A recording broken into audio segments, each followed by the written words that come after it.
नमस्कार, future express में आप सभी का स्वागत है। मैं हूं सुमित और हफ्ते का पहला कारोबारी सत्र मार्केट्स ऑलमोस्ट डे हाई के आसपास कामकाज करते हुए 22,552, 22,553 के जोन्स में निफ्टी का आज का हाई है और 22,550 पे निफ्टी अभी ट्रेड करता हुआ दिखाई पड़ रहा है। तो ऑलमोस्ट अपने डे हाई के आसपास निफ्टी ट्रेड कर रहा है।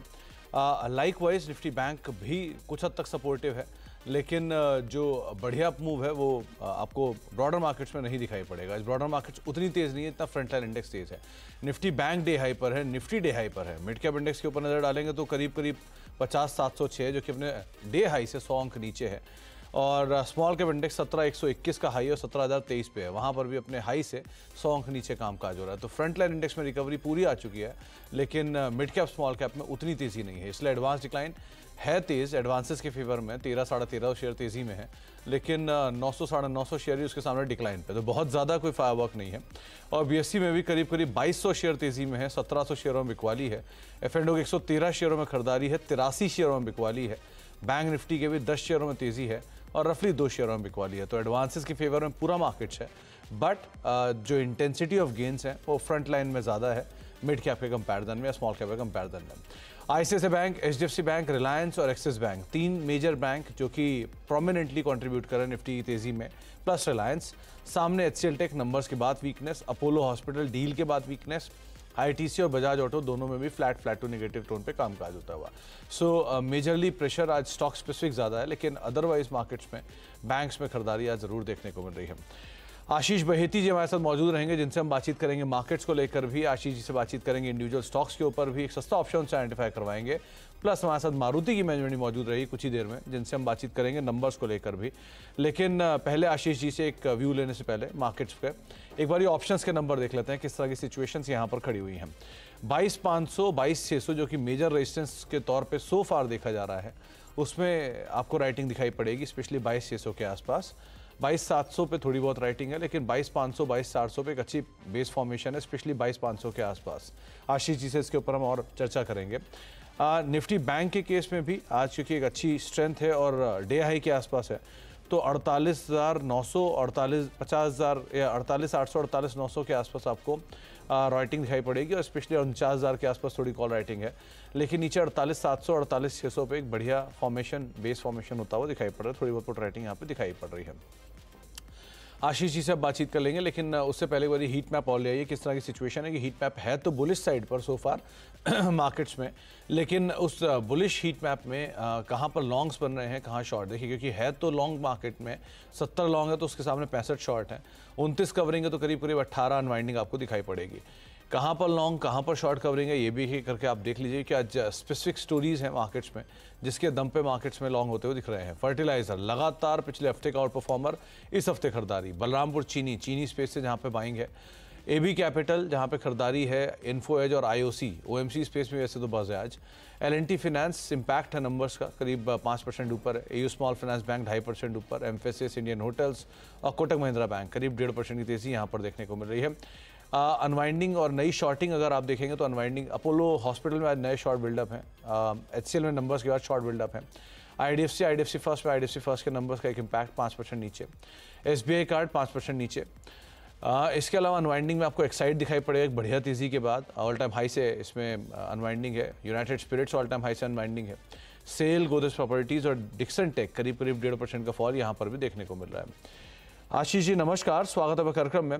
पहले तो मार्केट्स पे आपका एक व्यू चाहूँगा, क्योंकि बाजार में फ्रंट लाइन इंडेक्स में खरीदारी बनी हुई है। ब्रॉडर मार्केट्स थोड़े हल्के हैं, लेकिन स्लोली एंड स्टेडली अर्निंग्स और पोल दोनों का ही एक जो सीरीज़ के अंदर प्ले आउट होना है, सो हम उसी तरफ बढ़ रहे हैं। कैसे रीड कर रहे हो आप मार्केट्स को?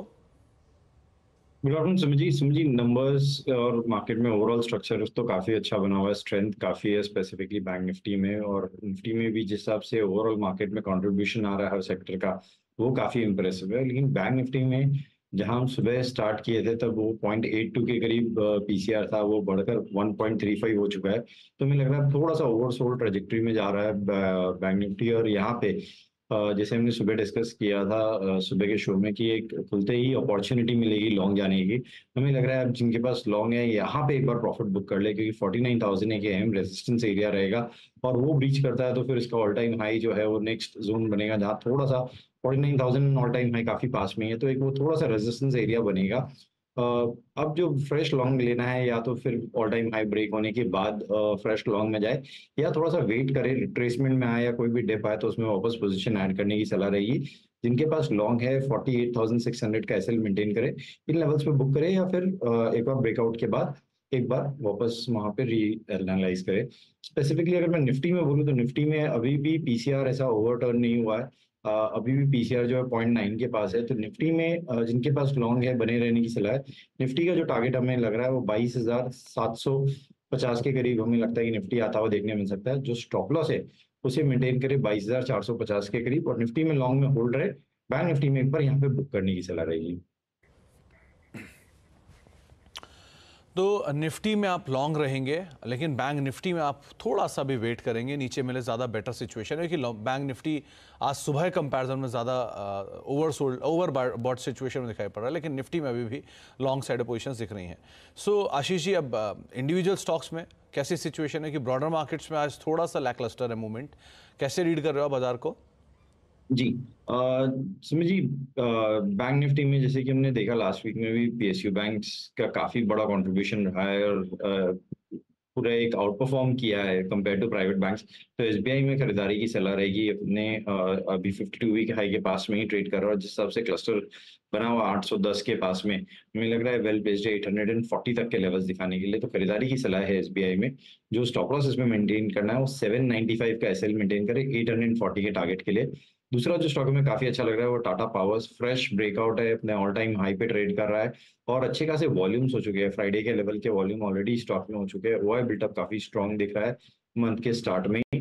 तो टाटा पावर में खरीदारी की सलाह है। जो इसमें स्टॉप लॉस मेंटेन करना है वो 439 का एक एसएल मेंटेन करे। हमें लग रहा है इसमें भी 460 तक के लेवल्स देखने मिल सकते हैं। तीसरा जो स्टॉक अच्छा लग रहा है वो पिडिलाइट इंडस्ट्रीज।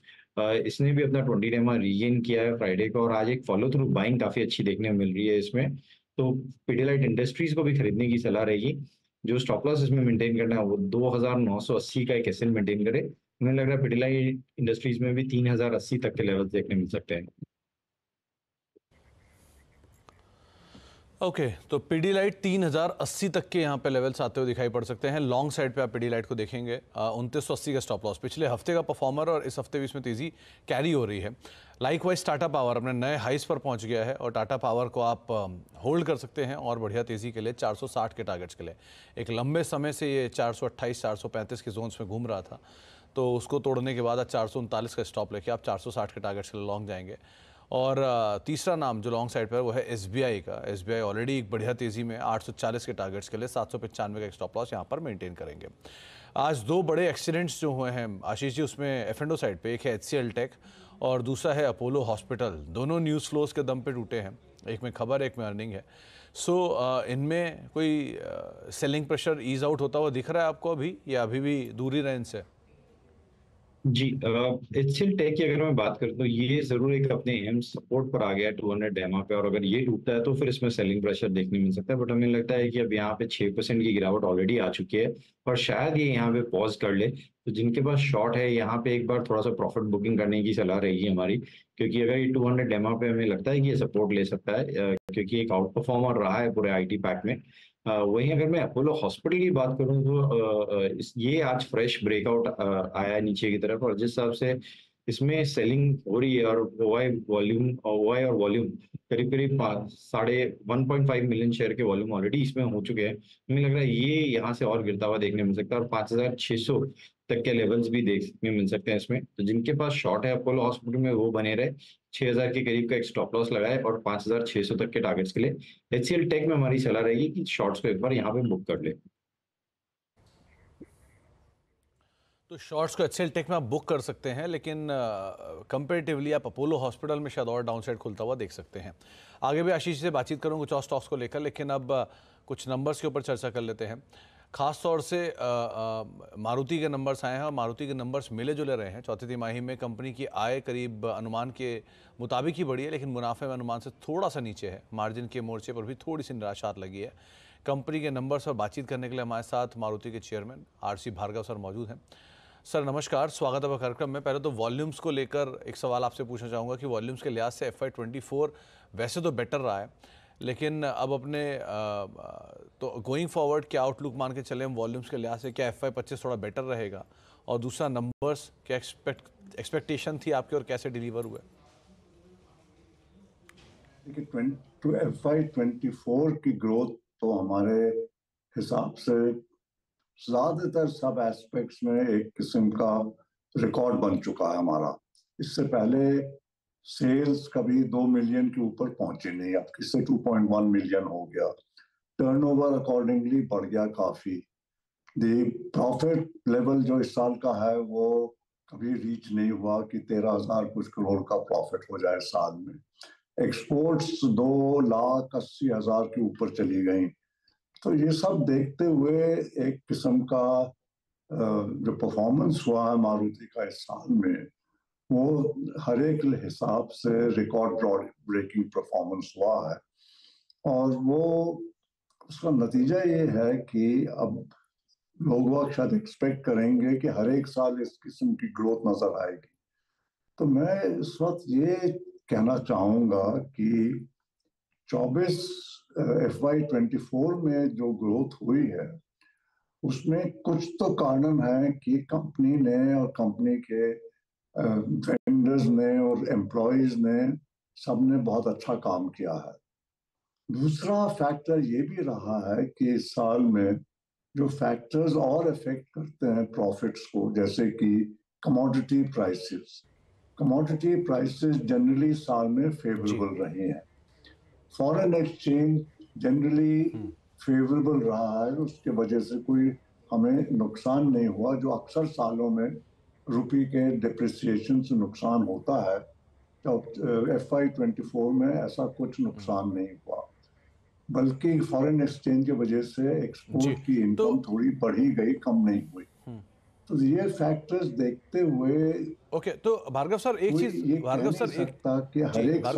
पूछना चाहूंगा।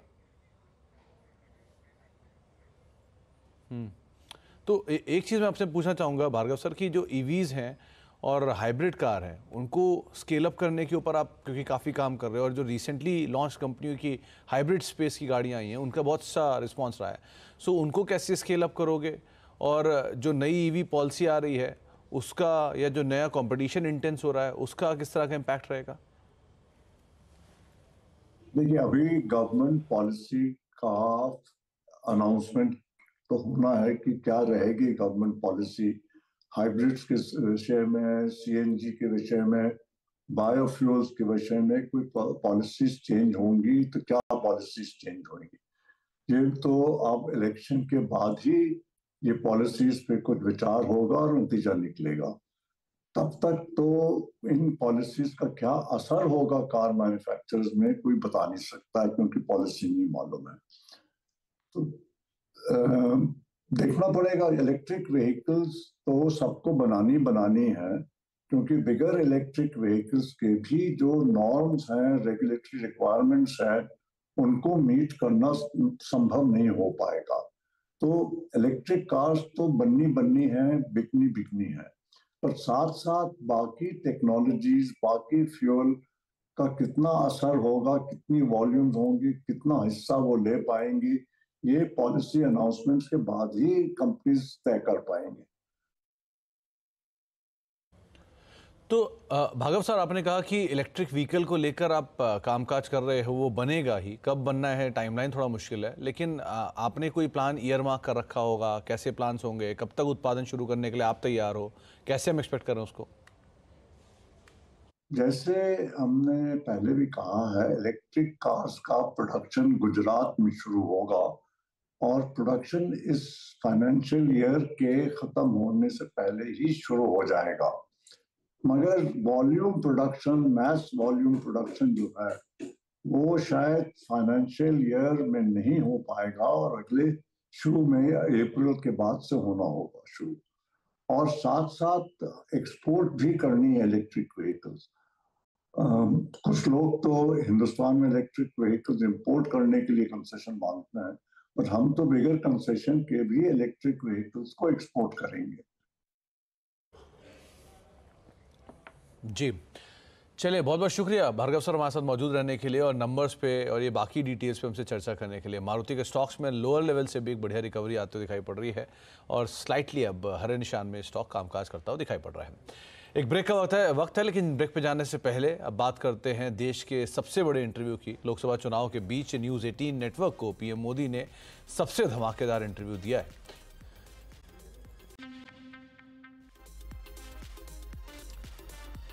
आप देख रहे हैं फ्यूचर एक्सप्रेस और मार्केट्स के अंदर बढ़िया रफ्तार बनी है, स्पेशली निफ्टी बैंक के अंदर 132 अंक ऊपर है निफ्टी, सेंसेक्स करीब 650 अंक ऊपर और 720 अंकों की शानदार तेजी निफ्टी बैंक के अंदर भी देखने को मिला। हालांकि मिड कैप इंडेक्स और स्मॉल कैप इंडेक्स में स्लाइटली बाइंग है, फ्लैट टू पॉजिटिव साइड पर मिड कैप इंडेक्स और फ्लैट टू पॉजिटिव साइड पे ही आपको स्मॉल कैप इंडेक्स दिखाई पड़ेगा, लेकिन अदरवाइज फ्रंट लाइन इंडेक्स के अंदर एक अच्छी रफ्तार देखने को मिल रही है। आशीष सर, अब सस्ता ऑप्शन क्या चुना आपने? Sumit ji, oil marketing companies में अच्छा मोमेंटम बना हुआ है, तो बीपीसीएल के 640 की जो कॉल है उसमें खरीदारी की सलाह रहेगी। करीब 20 साढ़े 20 के करीब ये चल रहा है, उसमें पोजीशन बनाई जा सकती है। 26 रुपए का पहला टारगेट और 32 रुपए के सेकंड टारगेट के लिए इसमें पोजीशन बनाने की सलाह है। जो स्टॉप लॉस इसमें मेंटेन करना हो 16 रुपए का एक एसएल मेंटेन करें। तो बीपीसीएल की 640 की कॉल करीब 20-21 रुपए के जोन्स में भी ये कामकाज करते हुए दिखाई पड़ रहे हैं। वैसे आज ओएमसीज पूरा तेजी में है, तो 26 के पहले टारगेट्स के लिए और 32 के दूसरे टारगेट के लिए आप लॉन्ग साइड पे जाएंगे। 16 का एक स्टॉप लॉस यहाँ पर मेंटेन करके चल सकते हैं। तो ओएमसीज में एक अच्छा जो अपमूव है, उस अपमूव में आप बीपीसीएल को लॉन्ग कर सकते हैं 640 की कॉल के जरिए।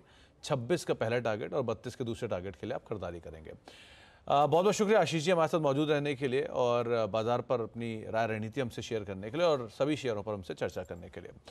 और अब बात कर लेते हैं देश के सबसे बड़े इंटरव्यू की। लोकसभा चुनाव के बीच न्यूज़ 18 नेटवर्क को पीएम मोदी ने सबसे धमाकेदार इंटरव्यू दिया है।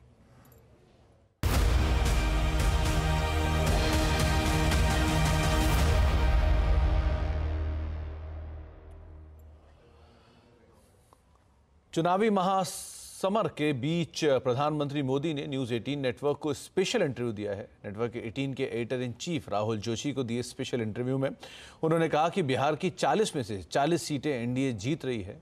यूपी को लेकर भी उन्होंने कहा कि चुनाव के बाद विपक्ष के हाथ कुछ नहीं लगेगा। मोदी जी, थोड़ी सी बात उत्तर प्रदेश की करते हैं। सबसे बड़ा प्रदेश है, 80 सीटें वहाँ से आ रही हैं। क्या इस बार आप लोग 2014 का रिकॉर्ड तोड़ पाएंगे? 71 सीट लाई थी बीजेपी, 73 एनडीए। इस बार अगर देखें तो अखिलेश और राहुल साथ में चुनाव लड़ रहे हैं और दमखम के साथ जो है पूरे परिवार को उन्होंने वहाँ से उतारा है। खुद कन्नौज से लड़ रहे हैं अखिलेश जी, डिम्पल मैनपुरी से लड़ रही हैं, फिरोजाबाद, आजमगढ़, तमाम जगह से उनके परिवार के लोग लड़ रहे हैं। हो सकता है कि कहते हैं कि गांधी लोग भी शायद वापस अमेठी और रायबरेली से लड़े। तो उसमें आप इस चुनाव को कैसे देखते हैं?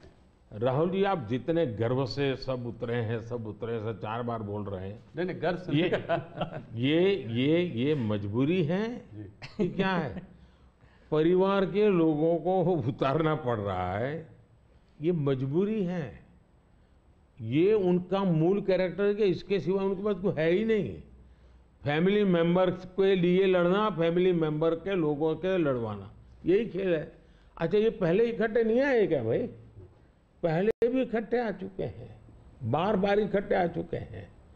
लेकिन उत्तर प्रदेश की जनता को अपना भविष्य क्या है उसकी समझ पूरी है, और इसलिए मैंने पार्लियामेंट में कहा था कि आज उत्तर प्रदेश की और देश का हाल ऐसा है कि बड़े बड़े नेता लोकसभा के मैदान से भाग रहे हैं, राज्यसभा का रास्ता खोज रहे हैं, और हुआ वैसा ही है।